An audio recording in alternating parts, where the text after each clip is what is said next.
Hello, pre-K and preschool friends. It's so great to see you. Welcome to Art.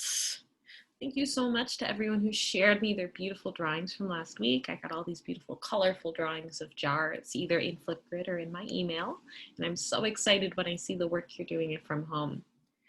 Our learning target today is I can make art safely and independently.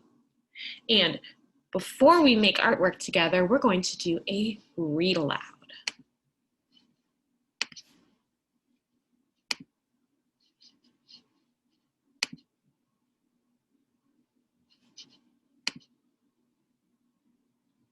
The Bad Mood, and the Stick. Make sure I share my sound so you can hear it. By Lemony Snicket. And the person who made the artwork is Matthew Forsyth. Once there was a stick and a bad mood. The stick was on the ground, and the bad mood was with a girl named Curly.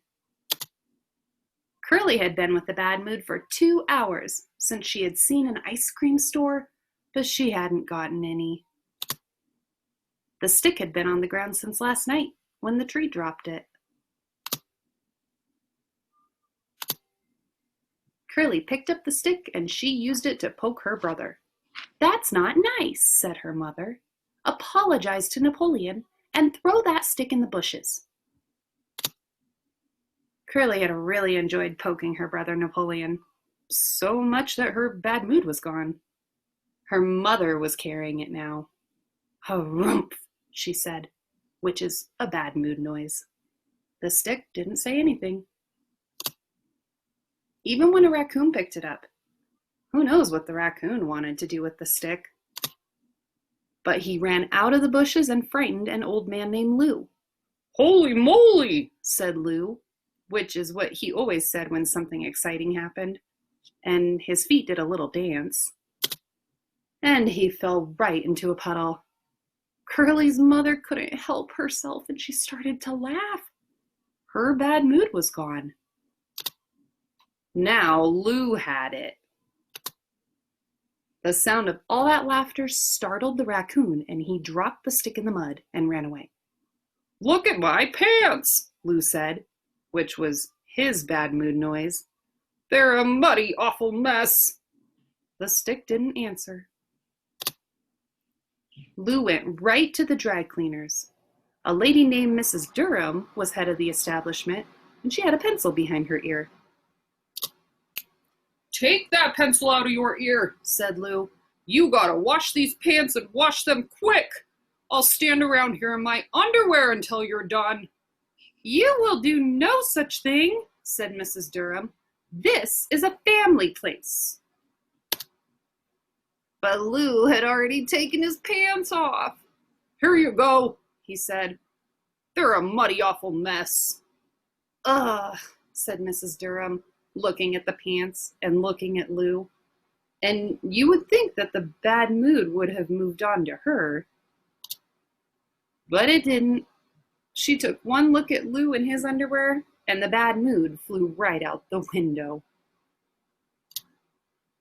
You never know what's going to happen. Same thing with the stick. You would never guess, but some kind of bug made a brightly colored cocoon on it. "Well, look at that," said Bert, and he picked it up to look at it better. He took it back to his ice cream store and he put it on display. "That's sure unusual," said Curly's mother when they walked by. "Huh, what do you say, kids? Let's have some ice cream." Curly had fudge ripple, and Napoleon had mint chip. Curly's mother ordered vanilla yogurt, but then she changed her mind, and she had fudge ripple too.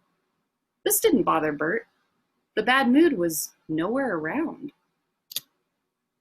By the time Lou arrived with his pants all clean, he wanted a double scoop, and so did Mrs. Durham. "Holy moly," Lou said. "Do I love ice cream." Mrs. Durham smiled. "Same here," she said. And 3 years later, they were married. By then, the bad mood had been all around the world. You yourself had it several times. The stick, however, stayed in the ice cream store. The cocoon had opened a long time ago, and Bert had helped the bug fly out into the world. But the stick he kept right there. It put him in a good mood.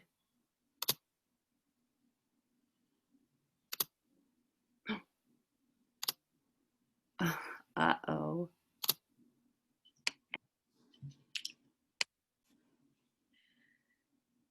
Lots of things can put us in good and bad moods. What puts you in a good mood? I know in the book, 2 things that put people in a good mood were laughing and ice cream. You know what puts me in a good mood is my dog. Today, we're going to draw pictures of what puts us in a good mood. I have a picture of my dog right here. If you have them, you can use markers to do this work. I know that when I use markers, I'm sure to put the cap on when I'm done. And you usually hear a sound when it's all the way on. I also know that when I draw, I only draw on paper because it's important for us to take care of the spaces around us. And I know to use a gentle hand.